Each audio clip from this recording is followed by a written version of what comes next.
Alright, so what we're going to do is a fabrication of a half a baby back rack and some bone-in chops.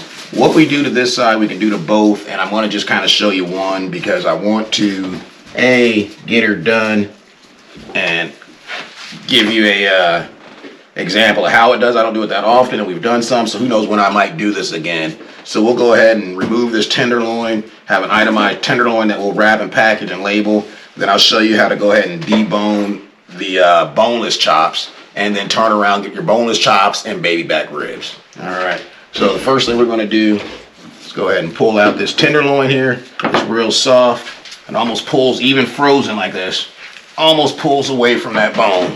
You just kind of want to roll it back. It's real tender, hence the name. Alright, just kind of work it off, work it out. Okay, you don't want to get too heavy handed with it.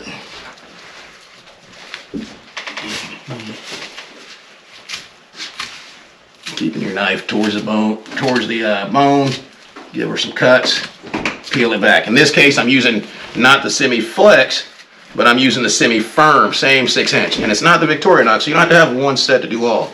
Alright, as I made that cut to that bone there, you can feel the bone with your knife. You see this tenderloin just kind of pulling out. Alright, I'm letting it do what it wants to do. I'm not forcing the issue. You know, I'm following the rule. You know, it's not necessarily, you may think in your mind, oh man, my Kroger or Marsh or grocery store tenderloin is huge.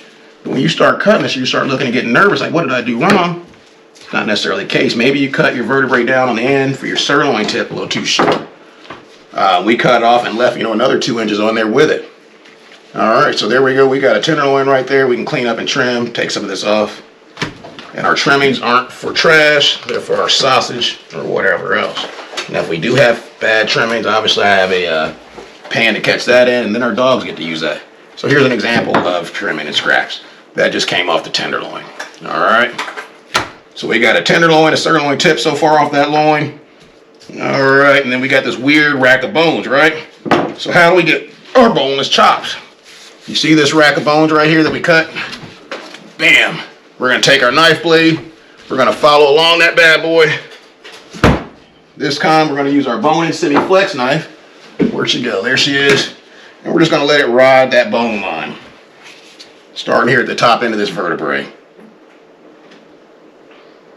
Alright folks, when making your boneless baby back or boneless ribs from your loin, you're going to take your 6-inch semi-flex knife. You're going to run along these vertebrae, these rib bones that you cut out.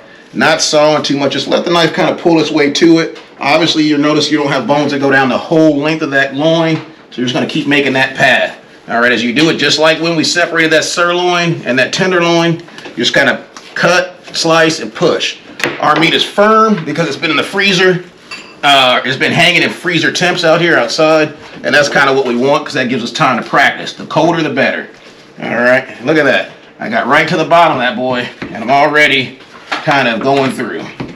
Alright, just staying along, nice reverse grip, pulling. Alright, when I hit something, I know I got bone. That's fine.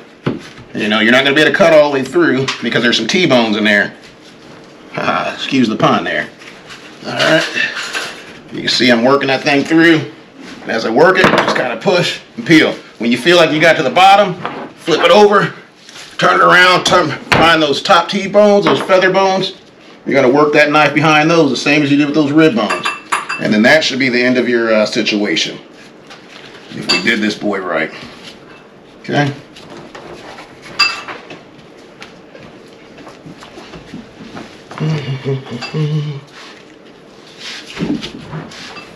Don't be afraid of it. If you make a bad cut, it is what it is. You just make, it's for you. You got to make bad cuts to make good ones down the road. Alright. Keep cutting and freeing it up.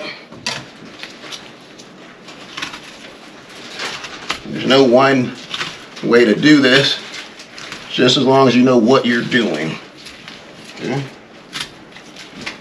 And once you get them out of there. Yes, sir. Now, because I have a bandsaw, because of this process right here, that's really why I don't like, not a fan of doing bone out or boneless chops. I'm more of a, let's go ahead and hit the bandsaw, that's why I bought it, kind of guy. But again, you may not have that part yet. So here we are. Imagining that we don't. Look at the bandsaw. Breaking a sweat. Just making my wedge cut. Again, the name of the game is staying close to the bones. You don't want to rush this and get too far off, because when you're cutting into that loin like that, that's what you're eating. You know, boneless means that's you. So you want to leave as little on the bone. Keep your knife to the bone, basically, when you're in the game. All right, come on. That's one way to get them off, I guess. Let it roll on out of here.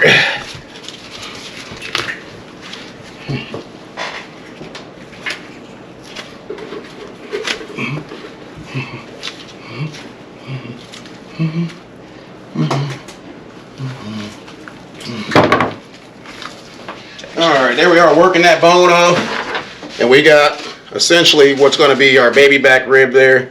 We're going to have to run it across the saw. You can take your hand saw and just chop that off those teeth, proverbial teeth. It should make more sense with those feather bones. Remove that off and you'll have a nice baby back. What I'm going to do is hit it on the bandsaw and be right back, folks.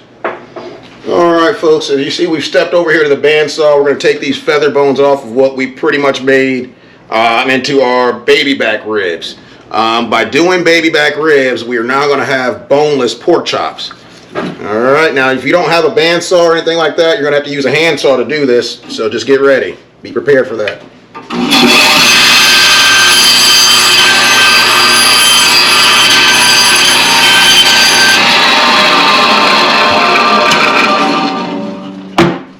Alright, there we go.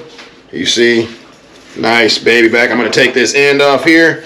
We'll cut that the top end of this off, and we're in there one more time.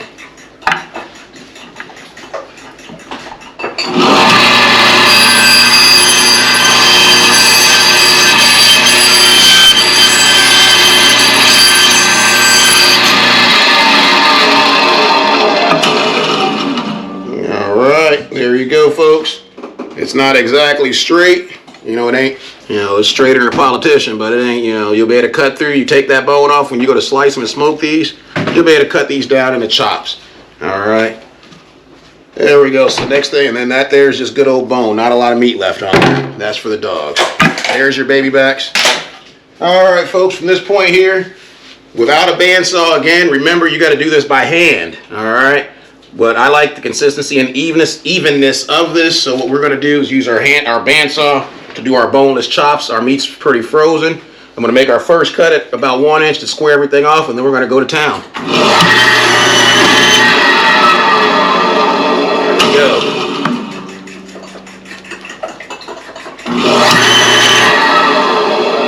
I am using a bandsaw 1.5 horse with a foot pedal, so I don't have to keep this thing running.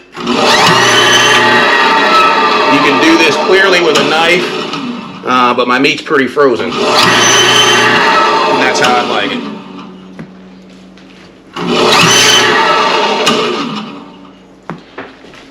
Alright, there's an example of what that looks like getting done. I'm just going to move this out of the way, get these chops squared off onto my cutting table so we're ready to package. And then we're just going to stay at that length. It does have a safety handle. You don't want to get your hand in there. If I need it or it starts binding up, I'm going to use it and you'll see me switch to it. Kind of push it through like that. Alright.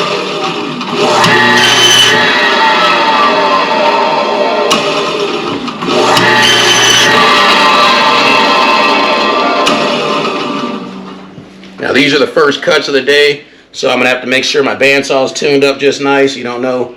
You know, sometimes you have to get the blade and the tension right. That's what we're going to have to probably work through here in a little bit. We'll see. I'm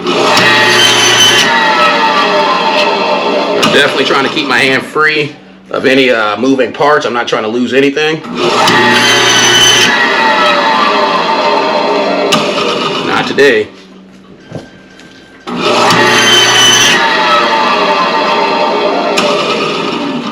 Again, if you're just now tuning with us, this is a half a hog that dressed out at about 210 pounds, hanging weight.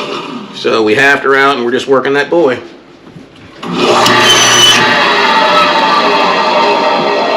If you're wondering why your boneless chops cost so much, it's because we had to do that work of removing that bone, trimming it down to get the baby backs.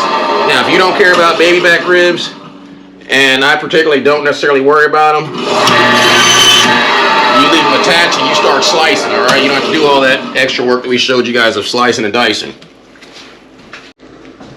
All right, folks, now we're getting into here, that area where we would have had our, if we'd have left our tenderloin attached, we'd have had our bone-in chops.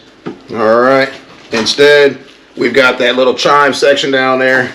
We're gonna go ahead and cut that boy out because I missed it earlier.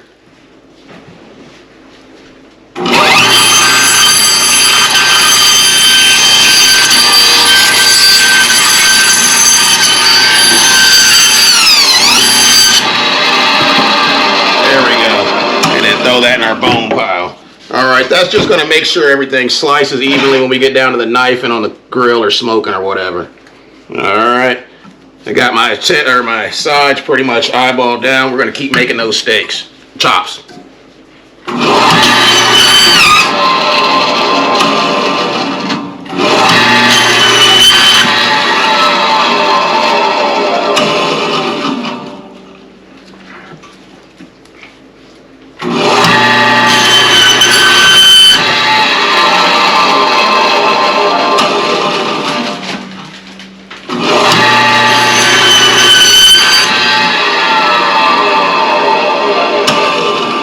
Down in this section here, there's a little bone.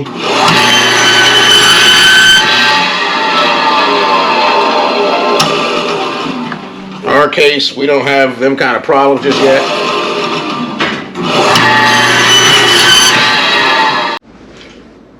All right, folks, we just got done chopping those chops, cutting those pork chops out. To take a minute to show you kind of how that came out. We also cut out a section of baby back ribs. We removed our tenderloin. We have a sirloin tip that we're going to leave whole and bone in so we can have a sirloin tip roast. Again, our needs and how I cut are dependent on what our freezer and things are. Sometimes you might want some sirloin steaks. You may want that sirloin boneless. If those are some things you're interested in or you might like to see done, just send us a message, send me a private message or whatever, and we'll see if we can put together a compilation video of that particular process. But because of where we're at, 4 or 5 hogs in, I don't need another set of sirloin steaks. I think a nice sirloin roast will do. Save me some time, keep our mess down. All right, so next thing I know, we're inside the house here, or inside our environment, keeping our stuff cool. All right, we're gonna go through and put our chops in there and line them out. Thing we wanted to do, make sure, you kept that 1/4 inch or less on there, and we'll get them counted out. So we got all this from this 1/2, and we still have our ribs and bacon to do. These are boneless chops that we did. 1, 2, 3, 4, 5, 6, 7, 8, 9, 10, 11, 12, 13, 14, 15. Oh man, we're clearing up space to be able to drop this on there. 15, 16, 17, 18, 19, 20, 21. So we have 15 semi-boneless. 1, 2, 3, 4, 5, or 15 boneless, 5 more with a little bit of bone still in there. We're rocking and rolling. That gives us 15, 16, 17, 18, 19, 20, 21 chops or steaks there. And then we got some more, up at that, these ones. So there's our pan, totaled out with steaks, our tenderloin, our sirloin tip that we're going to package and freeze whole, bone in like that for a roast. All right, and then that leaves us to fabricate our St. Louis style ribs and ham, or bacon, I'm sorry. All right, so far for scraps, out of that half, we just got this little bone, these 1, 2, 3, 4 bone segments. All right, I call that good. As you've seen, I only use the bandsaw just to keep evenness and consistency in my cuts. You clearly don't have to do that because we did show you how to, remove the bone there, and you can just sit there with your knife and go down. Me personally, bam, bam, bam, slap it up, everything's the same. All right, I got my baby back rib section right here. We cut that out. It's not straight, but it's also not for sale. This is for home use. All right, it'll get straighter over time. All right, that'll get packaged as baby back ribs. All right, and then I got me a chunk of meat here that we're just gonna call ground. It's gonna get, cut up, processed out. What we'll do now, while we got that trimmed out, it's nice if you have a helper here, doing